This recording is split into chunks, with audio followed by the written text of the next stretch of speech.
தசகம் 57. ஹே குருவாயூரப்பா, தாங்கள் ஒருமுறை பலராமனுடனும் கோபகுமாரர்களுடனும் வனத்திற்கு விளையாட சென்றீர்களாமே.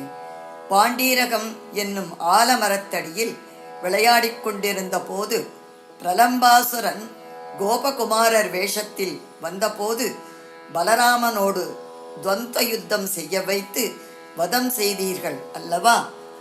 ராமசகக்வாபி தினே காமத பகவன் கதோ பவான் விபினம் சோனுபிரபி கோபானாம் தேனுபிரபி சம்ருதோ லசத்வேஷக சந்தர்சயன் பலாய ஸ்வைரம் விருந்தாவனஸ்ரீயம் விமலாம் காண்டீரைஹி சகபாலை பாண்டீரகமாகமோ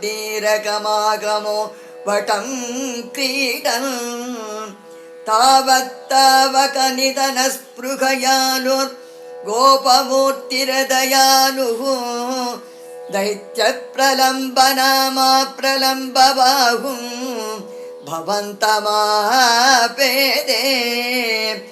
जानन्नभ्यविजानन्निवतेन समं निबत्तसौहार्दः वटनिकटे पटुपशुपव्याबत्तं द्वन्द्वयुद्धमारब्धः गोपान् विभज्य तन्वन् सङ्गं बलभद्रगं भवत्कमपि त्वत्बलपीरं दैत्यं त्वत्बलगतम् अन्यथा भगवन् कल्पितविजेतृवहने समरे परयूदकं स्वदयिततरं श्रीरामा नमदत्ता अपराजितो भक्तदासतां प्रदयन् एवं बहुषु विभूमल् बालेषु भगत्सु बाह्यमानेषु